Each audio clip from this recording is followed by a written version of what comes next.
suka atau tidak suka yang namanya nepotisme. Anak siapa? Yuk kita ajak supaya jadi besar. Apakah salah? Belum tentu, karena tergantung dari tujuannya.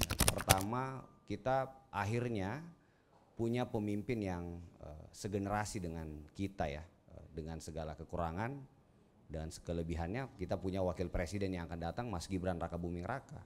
Dan ini saya kira tidak lepas dari kontribusi yang besar dari anak muda. Bebas Bang, kan abang udah punya kursi. Iya. Cocok. Terserah mau abang mau pilih yang mana juga punya kursi.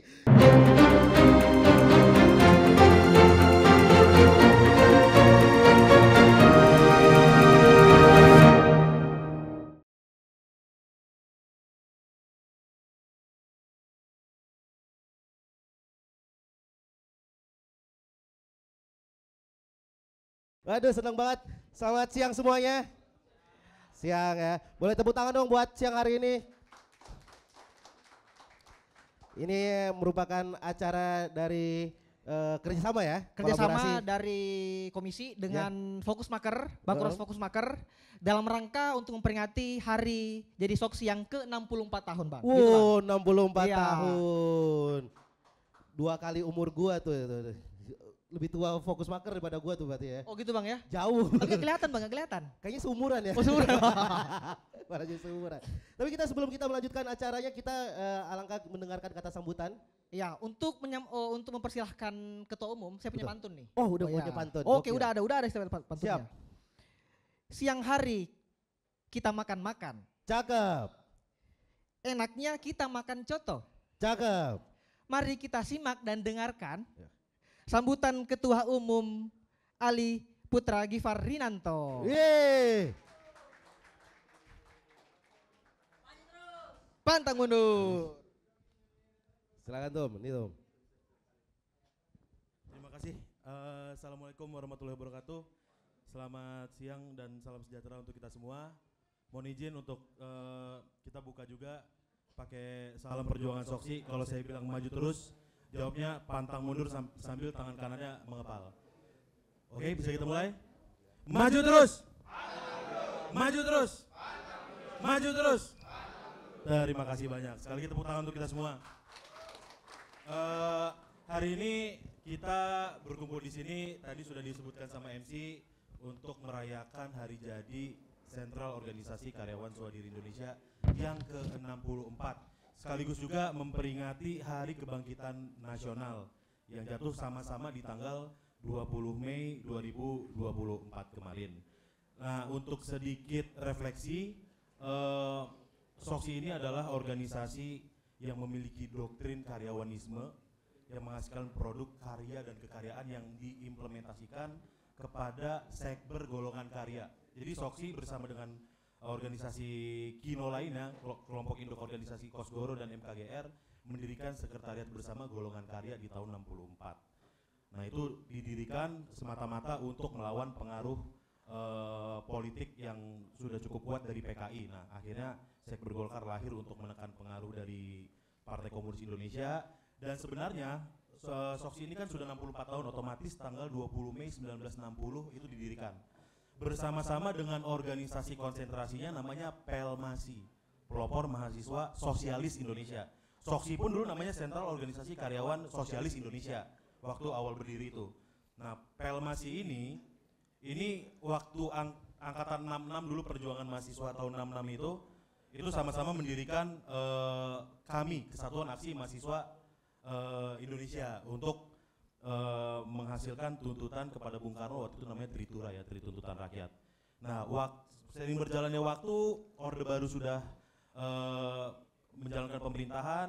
Nah, tahun 82 Pelmasi bersama dengan Pelpasi, Pelopor Pelajar Sosialis Indonesia, ini difusikan menjadi satu organisasi dinamakan Fokus Maker, Forum Komunikasi Studi Mahasiswa Kekaryaan, yang hadir sampai hari ini usianya udah 42 tahun ini nanti di Agustus nanti. Jadi hari ini juga kita sebagai organisasi konsentrasi Soksi yang bergerak di bidang mahasiswa dan pelajar serta pemuda ini mau mendapatkan insight dari senior-senior kita nih nanti. Nanti disebutkan sama MC siapa aja yang jadi pembicara di sini Untuk apa? Untuk kita bisa memiliki orientasi pembangunan yang baik ke depan.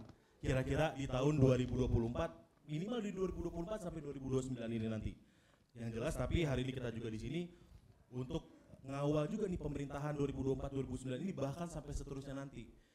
Nah, ini dimulai dari anak-anak muda, dan hari ini kita berkumpul di sini. Saya harapkan juga teman-teman di sini semua memiliki orientasi yang sama terhadap pembangunan bangsa dan negara ini ke depan. Jadi sekian sambutan dari saya. Lebih kurangnya mohon maaf, nanti kita lanjutkan ke MC. Sekali lagi saya ucapkan salam perjuangan Soksi. Maju terus. Maju terus. Maju terus. Terima kasih. Wassalamualaikum warahmatullahi wabarakatuh. Waalaikumsalam warahmatullahi wabarakatuh. Itu sambutan dari Ketua Umum Fokus Maker Tum Ali Gifar Putarinanto. Nah, sebelum kita undang nih para narasumber kita. Mewakili segenap pengurus Fokus Maker ingin mengucapkan terima kasih, Bang. Terima kasih kepada pengurus Depina Soksi. Ada sekjen tadi, ada jajaran pengurus yang telah menyempatkan waktunya untuk hadir bersama-sama di tengah kita untuk hadir di acara talk show bersama dengan komisi, Bang. Betul. Gitu, udah, kita masih ada terima kasih lagi. Udah. Terima kasih juga buat Nalar Cafe ya, yang sudah menyiapkan tempat nih, gokil. Emang konsepnya nih air terjun ya dari atas nih ya. Konsepnya dari atas ya. Konsepnya ada air terjun. Oh, jadi kayak biar kayak diskusinya di Niagara gitu.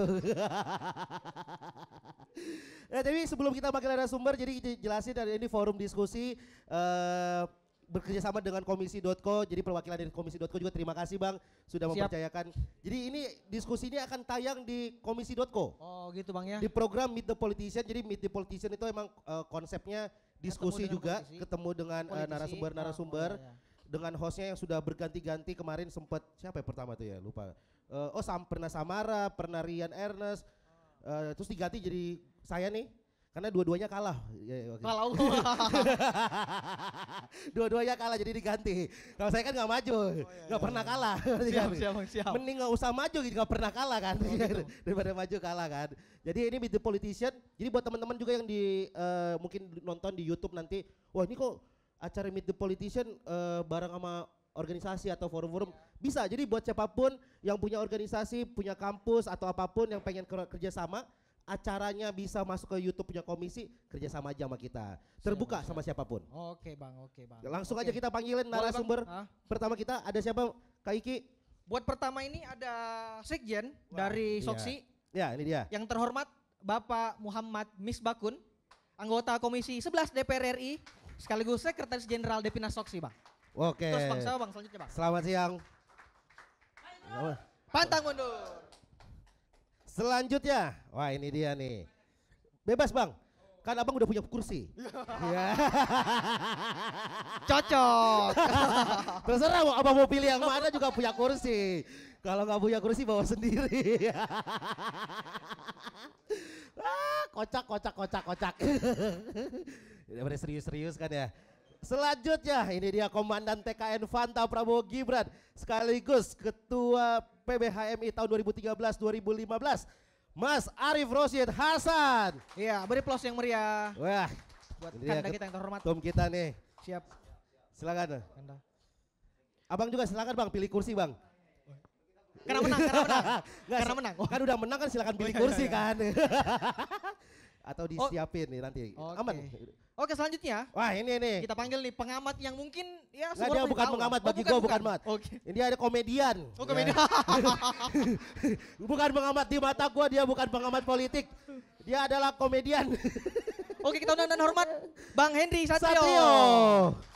Ya. Coba, nggak usah lama. Anda nggak usah lama. Langsung jalan sini. Komedian dia, bukan pengamat politik emang.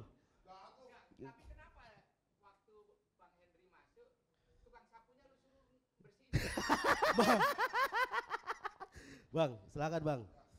Guys. Enggak, duduk aja. Ada duduk.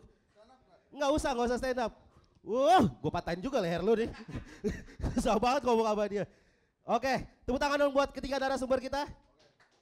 Ada lagi? Oke. Udah kan ya? Izin sebelum kita lanjut diskusi, mungkin izin untuk plat mobil berplat B450 RFH karena ngalangin jalan soalnya. Benar. Nggak bisa keluar mobil. Plat mobilnya coba lihat. Ini ada nih. Coba. Izin nih, kita baca dulu plat mobil Bang. Plat mobil B150 RFH boleh dipindahkan karena mobilnya numpuk di atas mobil lain. Tolong dipindahkan, kasihan nih mobilnya, numpuk nih, oke? Sekali lagi B150 RFH bisa memindahkan mobilnya ke Lampung ya, biar agak jauhan dikit, oke bisa ya? Siap. Oh, boleh langsung dijual juga boleh mobilnya ya. Nggak, mic anda, tolong. Mic-nya handset dong, tolong nih. Ada, udah. Coba cek. Udah. Oh, udah. Emang sengaja katanya tadi ya? Enggak ada sengaja.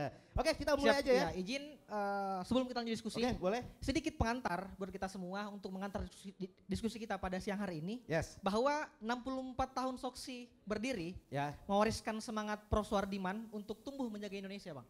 Oke. Ya. Dan untuk mencapai tujuan itu, Soksi membentuk organisasi yang namanya Fokusmaker atau Forum Studi Komunikasi Mahasiswa Kekaryaan. Nah, yang saat ini kita laksanakan adalah rangkaian dari hari ulang tahun Soksi yang ke-64. 64. Jadi gitu Bang.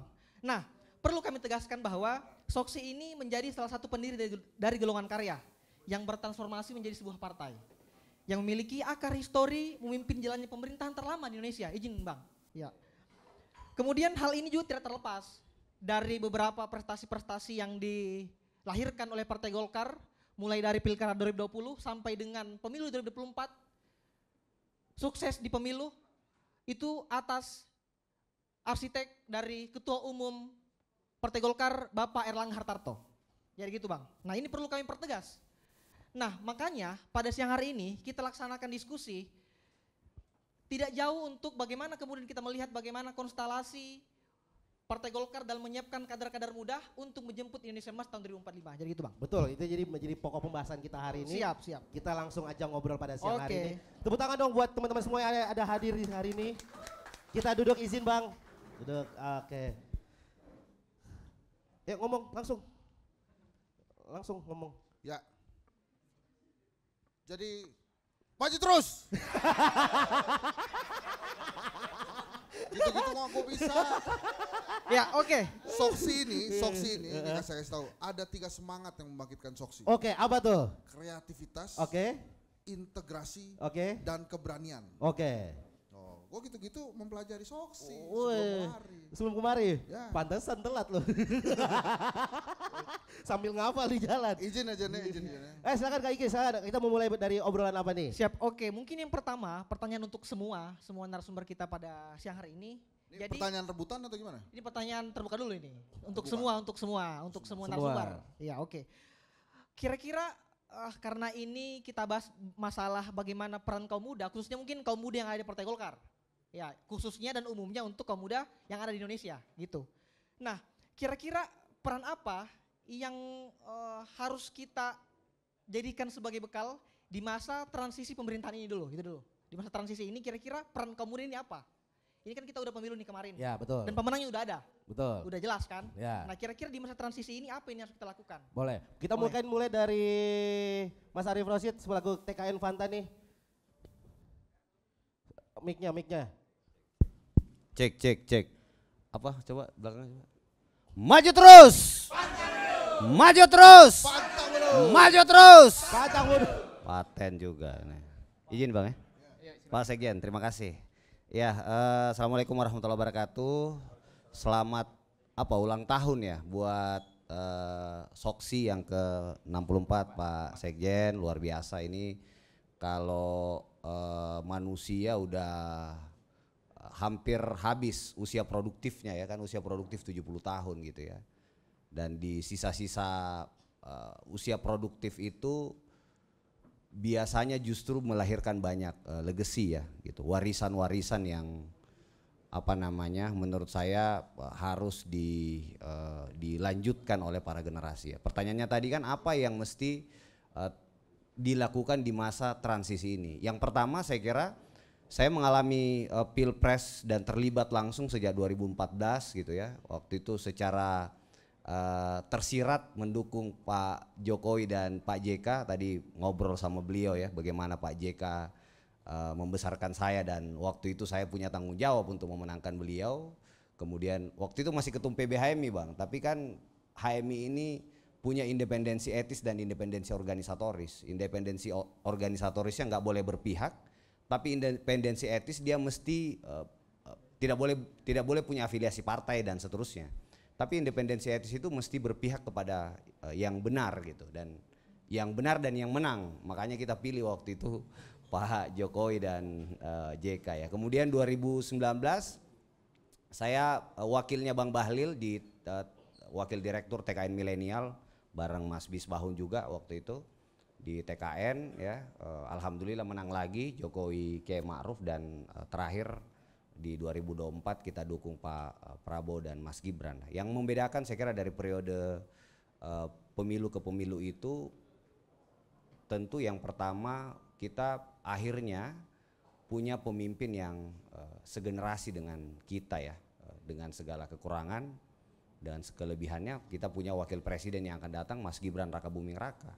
Dan ini saya kira tidak lepas dari kontribusi yang besar dari anak muda, karena Pak Prabowo kemarin di Al Jazeera ketika diwawancara beliau bilang 52%, saya 2-3 kali kalah kata Pak Prabowo. Tapi alhamdulillah saya menang di 2024 ini karena kontribusi yang besar dari orang-orang muda. Ada 52% kata beliau dukungan orang muda terhadap Pak Prabowo dan Mas Gibran ya. Sehingga menurut saya kalau ditanya ya, mungkin singkatnya nih, kalau ditanya apa yang mesti kita lakukan, saya kira kemenangan yang kontributor utamanya orang muda inilah yang menurut saya perlu kita isi ya. Dan teman-teman Soksi, teman-teman Fokus Maker ya, yang setahu saya Bung Ali ya, Pak Dedi dan seluruh teman-teman yang waktu itu bareng-bareng berjuang juga, itu luar biasa juga kontribusinya. Makanya di banyak kesempatan saya sampaikan ke depan kalau komitmen Pak Prabowo, kan kita juga ini sulit menemukan sosok seperti Prabowo ini ya. Tadi ngobrol sama Mas Bisbahun ya, banyak senior kita tapi sedikit senior yang mau memberi ruang yang besar kepada orang muda gitu. Ya, atau sedikit senior yang ikhlas gitu ya, memberi ruang yang besar. Nah sekarang kita punya Prabowo Subianto namanya. Di Golkar teman-teman beruntung punya namanya Erlangga Hartarto. Jadi kesempatan dan momentum ini yang mesti teman-teman manfaatkan untuk memperbesar kesempatan itu. Kalau kemarin menterinya Dito, kemudian wakil menterinya Jerry Sambuaga cuma satu-satu, mungkin ke depan Golkar bisa minta tambah lagi gitu ya. Begitupun nanti misalnya porsi yang lain, duta besar ya, komisaris, direktur, dan karena menurut saya kesempatan ini mungkin akan cuma datang dalam 2024 ini ya. Berikutnya kita nggak tahu kan dinamikanya seperti apa. Jadi menurut saya itu porsinya harus besar karena anak mudanya sudah semakin banyak, dan saya kira teman-teman muda juga sudah semakin punya kapasitas ya yang baik ya. Dan yang lain, waktu saya dikirimi poster narasumber ini, beberapa teman-teman saya, sahabat-sahabat saya yang perempuan komplain kok nggak ada Fokus Maker ini nggak punya keberpihakan, afirmasi terhadap perempuan muda. Padahal saya kira banyak juga perempuan muda yang punya kapasitas ya untuk ada di depan sini. Ya mungkin itu, terima kasih. Assalamualaikum warahmatullahi wabarakatuh. Waalaikumsalam warahmatullahi. Jadi izin saya mungkin juga menjawab tadi. Boleh. Jadi sebetulnya di beberapa hari sebelum kegiatan ini kita sudah mempersiapkan tuh. Iya, para narasumber perempuan. Tapi beberapa memang lagi sibuk dan tidak tepat waktunya. Jadi kan namun kita paksakan tuh izin. Ya, sehingga kita memilih untuk ketiga narasumber ini yang tentunya pasti dengan kapasitasnya bisa lah cukup. Iya kan pasti gitu. Betul. Betul, bisa mewakili. Bisa, cukup paham. Oh gitu. Nah, benar tuh Pak Sekjen. Silakan Bang Hensat mewakili perempuan, ayo gimana? Ayo. Ngomong, nah ini sekarang dikasih ngomong berarti lu ngomong. Nah ini tadi kan udah Mas Arief Rosyid, sekarang giliran lu yang ngomong. Nah maksudnya kalau giliran ngomong lu ngomong sekarang. Kalah. Iya. Lu pulang aja deh daripada di sini dulu. Susah banget ngobrol. Bismillahirrahmanirrahim. Assalamualaikum warahmatullahi wabarakatuh. Waalaikumsalam. Selamat ulang Soksi. Ya, sehat-sehat aja nih. Juga Pak Ketua. Pak Ketua juga. Gua juga dong. Ya. Giliran gue ya doang. Jadi ini mic lo ini pakai yang gini. Nah, mati-mati tadi lu pegang. Oh iya ya, mungkin salah pegang. Nah, coba. Jadi saya mau ulang dari judul. Coba judulnya dibacakan. Peran kaum muda dalam mengawal pemerintahan baru demi mewujudkan Indonesia Emas 2045, sumbangsi atau halusinasi. Saya yakin judulnya yang bikin bukan anak muda. Oh, kenapa tuh? Panjang banget. Coba bacain. Peran kaum muda Ya. dalam mengawal pemerintahan baru demi mewujudkan Indonesia Emas 2045. Sumbangsi atau halusinasi. Nah, nggak mungkin anak muda bikin judul panjang gitu. Karena kalau anak muda bikin judul panjang pasti ada typonya kan.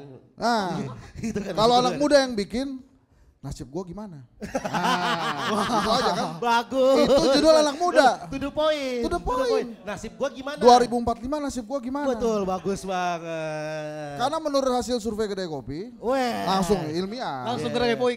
Kedai Kopi itu kalau nggak salah yang punya udah meninggal ya? Belum, Pak. belum. Oh iya. Lupa. Sorry. Lanjut. Mau diundang 7 harian. Nggak usah. Kedai Kopi itu ini bukan saingan, ini bukan. Bukan. Singkatan Kelompok Diskusi dan Kajian Opini Publik Indonesia. Disingkat Kedai Kopi karena yang bikin anak muda, begitu. Oh, oke. Ya. Ayo lanjut. Jadi hasil surveinya itu, ini kerjasama sama KSP, Pak. Kantor Staf Presidenan. Jadi kalau ada yang bilang saya oposisi, enggak. Koperasi simpan pinjam. Pak Muldoko. Ada yang disimpan, ada yang dipinjam biasanya. Ya. Nah, itu hasilnya 3 teratas yang diinginkan anak muda itu. Oke, apa tuh? Lapangan pekerjaan. Kemudian yang kedua ingin menikah. Yang ketiga ingin punya rumah. Oke. Nah, tapi memang semuanya itu yang pertama tuh lapangan pekerjaan. Jadi kalau dia punya lapangan kerja, dia berani nikah dan dia bisa punya rumah. Nah, kalau kita lihat itu kira-kira pertanyaannya sumbangsi 2045 itu buat dari anak muda itu apa aja? Mungkin anak muda akan tertekan juga. Saya dikasih dulu dong kesempatan. Baru Anda minta sumbangsi, saya apa? Gitu kan? Beruntunglah tadi menyitir ketum nih. Ada Pak Prabowo, ada Pak Erlangga. Nah, ini direkam kan? Iya, direkam. Tayang biasa di komisi. Iya. Halo Pak Prabowo. Halo Pak Erlangga. Once again. Kocak. Nggak, itu benar, men. Jadi artinya sekarang itu menurut gua ada yang nggak pas juga ke anak muda. Anak muda itu selalu dituntut, lo bikin apa dong? Lo kasih apa dong ke negara? Diminta ya. Begitu anak muda nanya, ya lo kasih apa ke gue?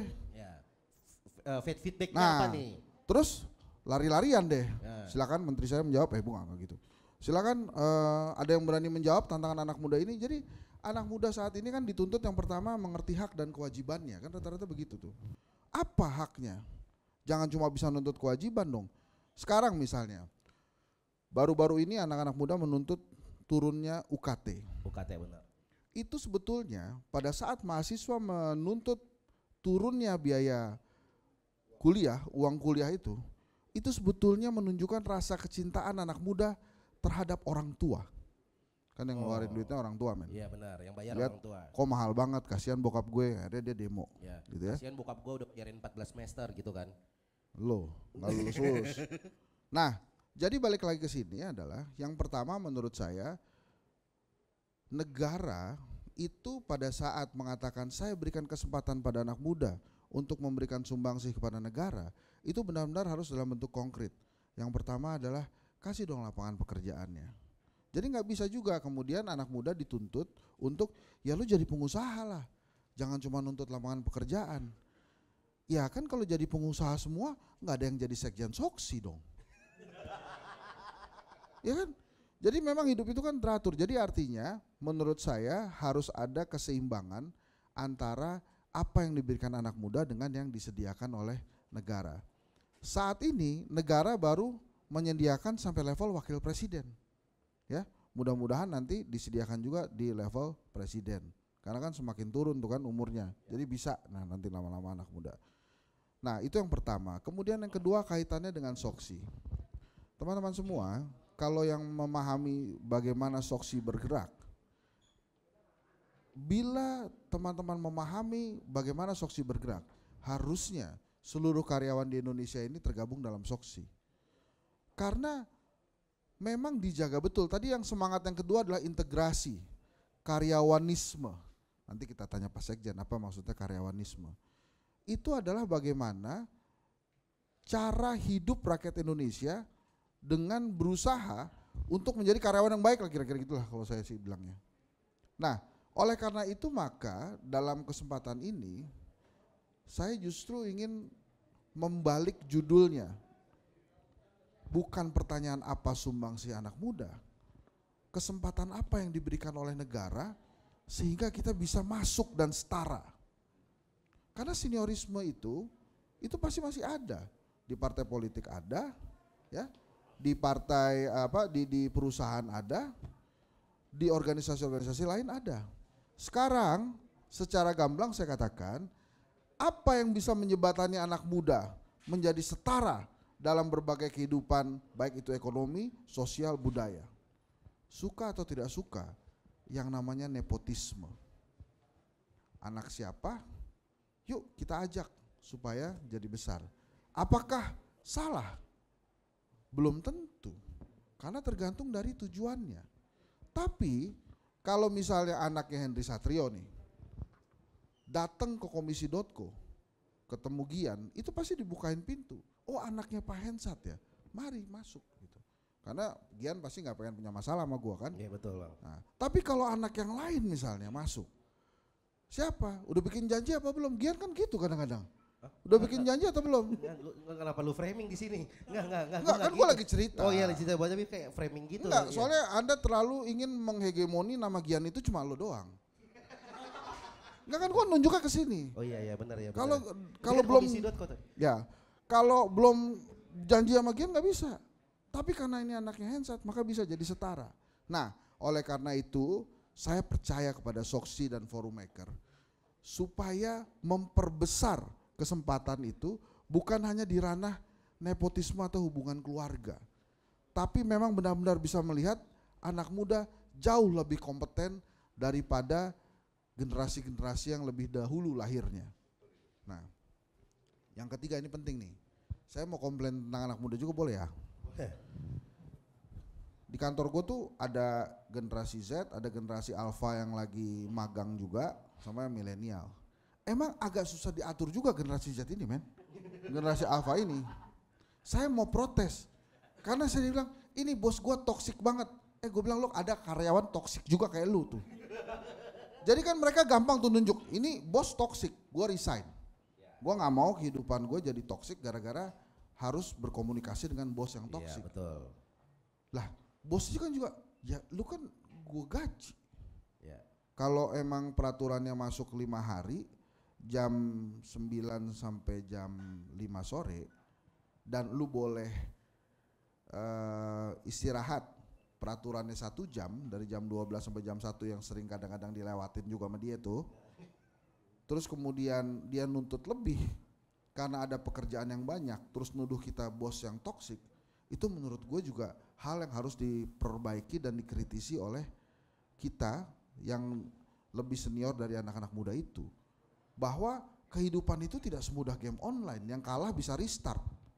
Begitu kalah ya lo kalah aja kalau di kehidupan gitu.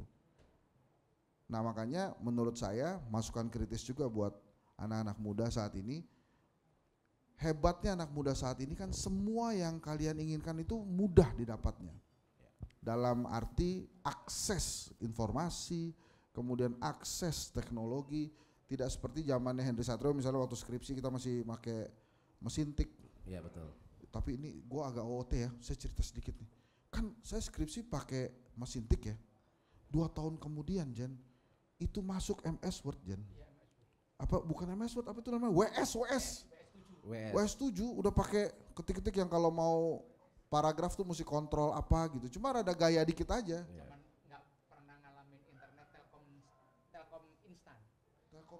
Telkom. Pakai kabel. Sekarang kan teman-teman udah nggak dapet itu. Mau main game tinggal buka. Kalau dulu kan kita masuk di satu. Di satu. Keluarkan di satu. Kalau di satunya, ya. Kalau error lap-lap ke baju. Ini orang tua samping gue bangga. Tua juga, kita semuanya tua semua. Nah, jadi itu harus dibarengi dengan kerja keras juga.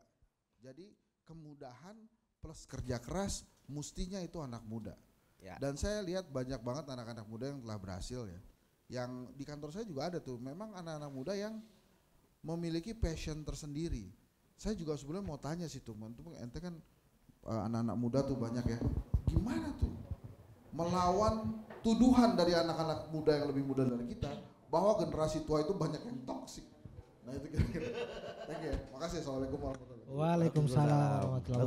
Bagus.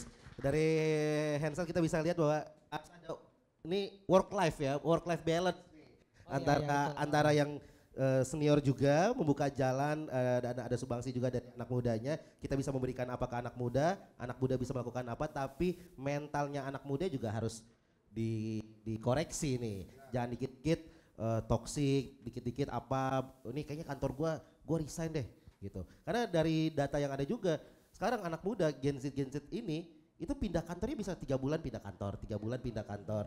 Karena emang mau banyakin portofolio dia biasanya gitu. Betul. Biar banyak banget di kantornya nih. Nah, kita lanjut ke Sekjen.